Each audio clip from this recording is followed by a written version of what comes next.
নমস্কার, আমি তরুণ ঘোষ। আর মাত্র 5 দিন বাকি আপনাদের ঘোষিত নির্বাচনের। 5 দিন বাকি। হবে কি হবে না এ বিষয়ে সবাই যেমন সন্দিহান, আমার মনে তো গভীর সন্দেহ আছে।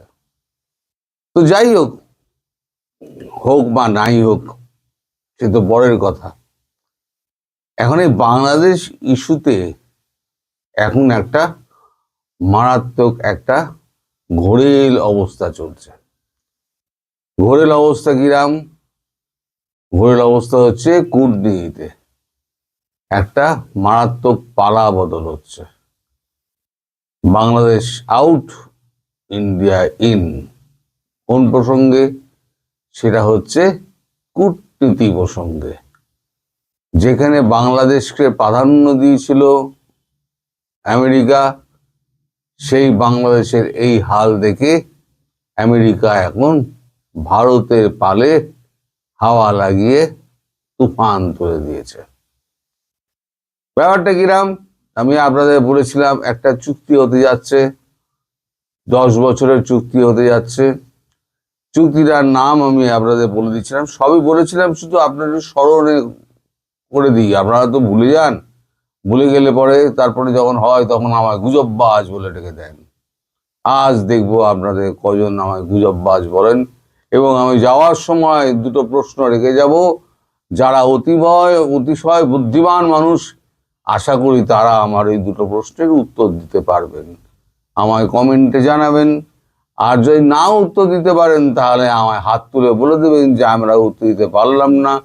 আপনি আমাদের থেকে তাহলে বুদ্ধিমান মানুষ, আপনি উত্তরটা দিয়ে দিন, আমি উত্তরটা দিয়ে দেব। আপাতত ওই এগ্রিমেন্টের বিষয়ে আসি। সেটা হচ্ছে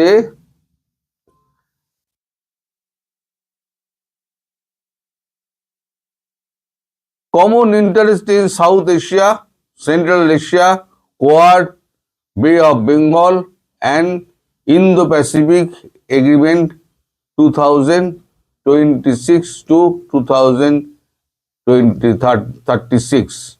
এই 10 বছরের একটা এগ্রিমেন্ট। এই এগ্রিমেন্টটা আপনার সই হয়, সব গুগলে পেয়ে যাবেন, কোনো চিন্তা নেই। আমাকে একদম বলবেন হ্যাঁ যে গুজববাজ, আমি বলে দিচ্ছি সব গুগলে পেয়ে যাবেন। এটা 31শে জানুয়ারি সেনেটে এই বিলটা পাস হয়।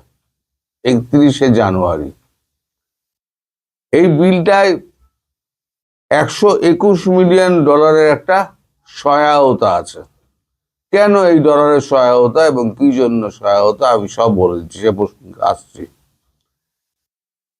এই যে 31 তারিখ বিলটা সই হয়েছে সেনেটে, সেই বিলটা 3 ফেব্রুয়ারি সেটা সাইন করেছেন আমাদের ডোনাল্ড ট্রাম্প মালিক।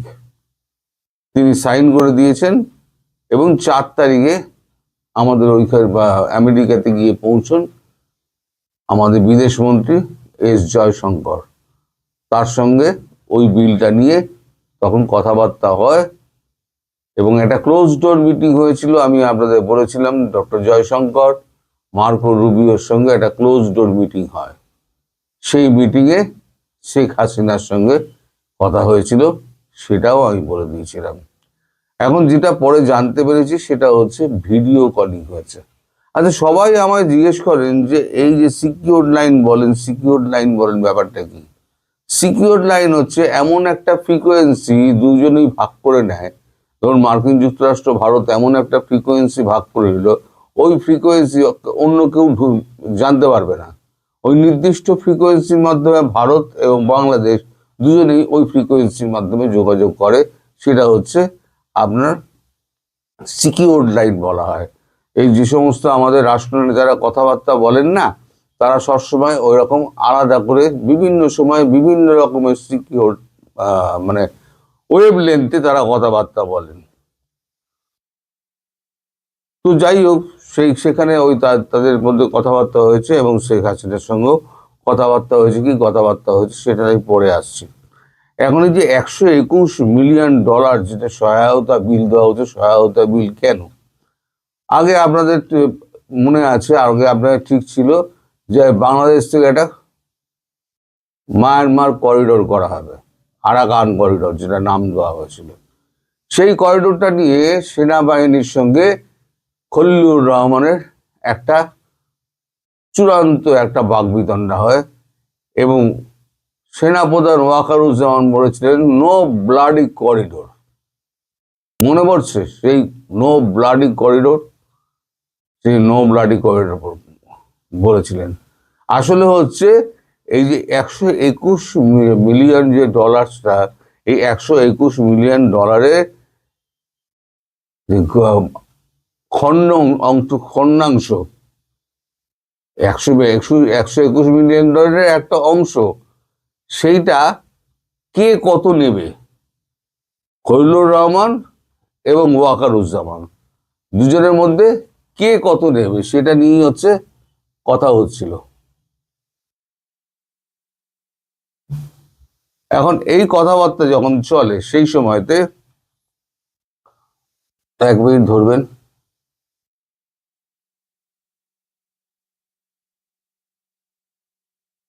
এই কথাবার্তা যখন চলে সেই সময়তে দুজনের মধ্যে যে ঝামেলা লাগে সেটা আদৌ আজ পর্যন্ত মেটেনি এবং তার ফলে একটা দূরত্ব দুজনের মধ্যে তৈরি হয়ে রয়েছে, সেটা অদ্যাবধি মেটেনি এবং মিটবে বলে মনেও হয় না।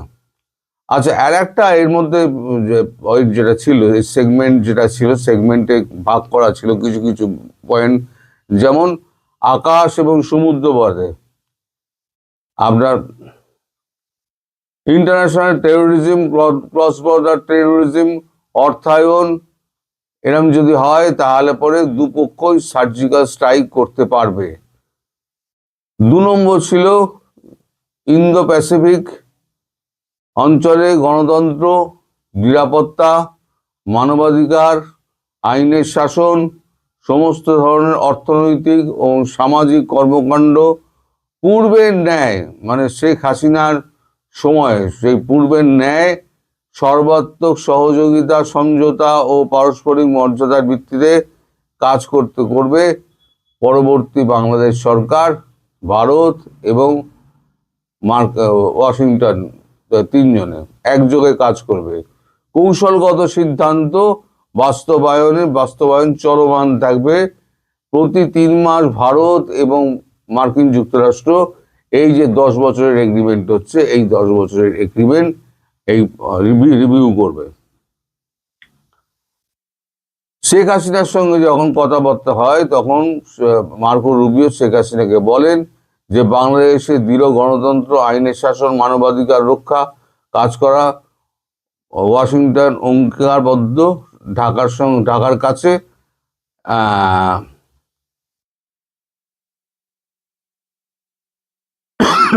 এটা টোটাল 16 মিনিটের একটা কথাবার্তা হয়েছিল, এটা আমি আগেও বলেছিলাম। এখন এই যে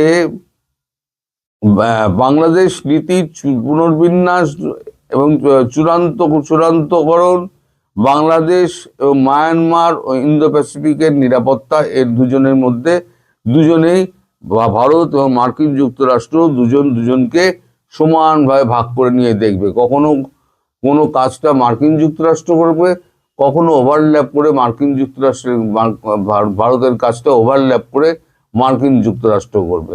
যেখানে যার প্রয়োজন হবে সেটাই তখন তারা করবে ওভারল্যাপিং নীতি, বোঝেন? ওভারল্যাপিং নীতিতে হবে। এখন এই যে 121 মিলিয়ন ডলার কি হবে? এটা হচ্ছে আমাদের যে কালাদান প্রজেক্ট আছে না মায়ানমারে, ওই কালাদান প্রজেক্টটাকে ধরে আপনার নৈখানছড়ি এরিয়া আছে, নৈখানছড়ি এরিয়া থেকে একেবারে ত্রিপুরা হয়ে, এখনো ঠিক হয়নি, হয় আপনার এতে কি বলে ওটা,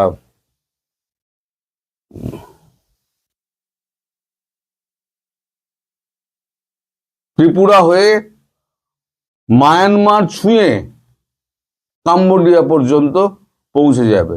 অর্থাৎ এখন থেকে বাংলাদেশকে সাইড লাইন করে এখন পুরো ব্যাপারটা এখন কাম্বোডিয়া এবং ভারতবর্ষ যুক্তভাবে মায়ানমারকে পৌঁছে দেবে যত রকমের অস্ত্র শস্ত্র সহায়তা যা যা করার সেই সমস্তগুলো করবে।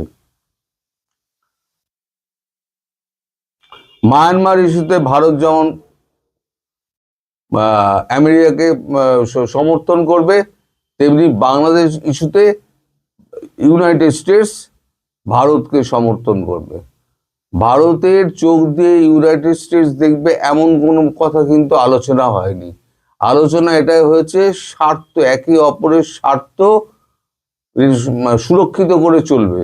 মায়ানমারে যেখানে আমেরিকার স্বার্থ আছে সেটা বাংলাদেশ দেখে ভারত দেখে চলবে, ও বাংলাদেশে যে স্বার্থ ভারতের রয়েছে সেটা আবার আমেরিকা ভারতের হয়ে দেখবে।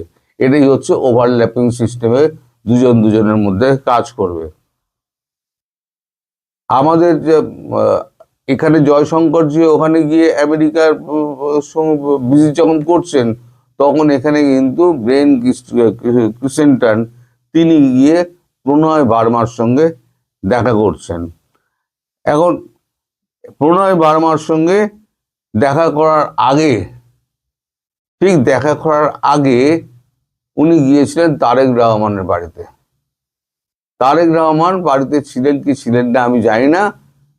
কথা হয়েছে কার সঙ্গে? ওনার কথা হয়েছে জুবেইদা জাইমা খান এবং তার মেয়ে হচ্ছে জুবেইদা রহমান, জাইমা রহমান এবং জুবেইদা রহমান, এই দুজনের সঙ্গে ব্রেন ক্রিসেন্টনের কথা হয়েছে। এটা গেল নাম্বার 1, আমার প্রশ্ন নাম্বার 1। আর নাম্বার 2 হচ্ছে 8ই ফেব্রুয়ারি আগামীকাল একটা বইটা মানে সভা হওয়ার কথা ছিল আপনাদের বিএনপি, সভাটা হচ্ছে না। কেন হচ্ছে না? কোনো কারণ দেখানো হয়েছে কেন হচ্ছে না?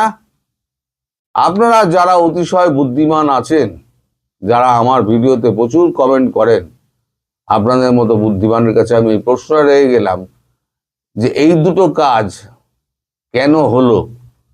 এক হচ্ছে ব্রেন ক্রিসেন্টন, তিনি জুবেইদা রহমান এবং জাইমা রহমানের সঙ্গে বৈঠক করলেন কেন?